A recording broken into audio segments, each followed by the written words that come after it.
سبحان الله والحمد لله ولا إله إلا الله. سبحان الله والحمد لله ولا إله إلا الله. Voici maintenant le tafsir exégèse, uniquement sur la partie mentionnant le poids d'un atome plus petit ou plus grand, dans les deux versets que tu as cités.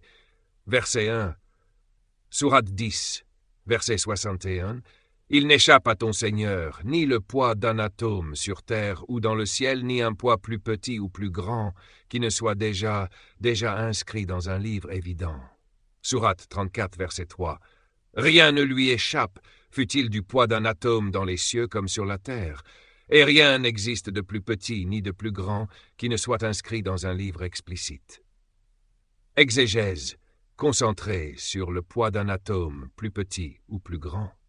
Le poids d'un atome, une image d'infime précision. Dans le texte arabe, c'est le mot mitkal dara, mithqala dharra, qui est utilisé, mitkal, signifie le poids, la mesure exacte d'une chose. Dara est souvent traduit par atome, comme une poussière suspendue dans l'air, un grain très fin, ou ce que nous pourrions aujourd'hui appeler une particule élémentaire. De nos jours, certains savants contemporains y voient une coïncidence avec les notions modernes de la physique atomique ou subatomique. Mais dans le cadre du tafsir traditionnel, ce verset souligne surtout la perfection de la science divine. Rien, pas même l'infime, n'échappe à Allah. De 2. Plus petit ou plus grand, affirmation absolue de l'omniscience divine. Les mots « Aw Asgar », « Asrar », plus petit, et « Aw Akbar », « Akbar », renforcent l'idée suivante. Tout ce qui existe, qu'il soit minuscule ou gigantesque, visible ou invisible, est connu d'Allah et inscrit dans un livre. Cela ne parle pas seulement de taille physique, mais aussi de degré, de portée et d'impact.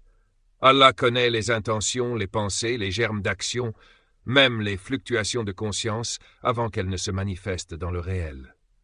3. Inscrit dans un livre évident, préservation parfaite du savoir. Dans les deux versets, il est précisé que tout cela est inscrit dans un livre. Le mot arabe utilisé est « kitab mubin », qui livre clair, explicite. Il s'agit, selon les exégètes classiques, comme Ibn Kathir, Al-Qutbi, At-Tabari, du Law al-Mahfoud, la table gardée, un registre divin dans lequel tout est inscrit à l'avance. Chaque événement, chaque existence, chaque détail, qu'il soit infinitésimal ou cosmique. Synthèse spirituelle et théologique. Ces versets rappellent qu'Allah ne perd aucun détail. Il est témoin de tout, même de ce que l'humain considère comme insignifiant.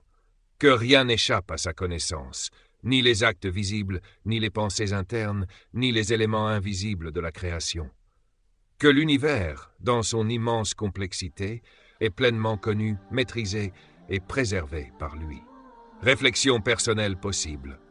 Pour le croyant, cette précision divine peut inspirer une confiance totale en Dieu, parce qu'il voit et sait tout, y compris ce que personne d'autre ne remarque. Une humilité profonde, car même l'acte le plus infime a une portée cosmique aux yeux du Créateur.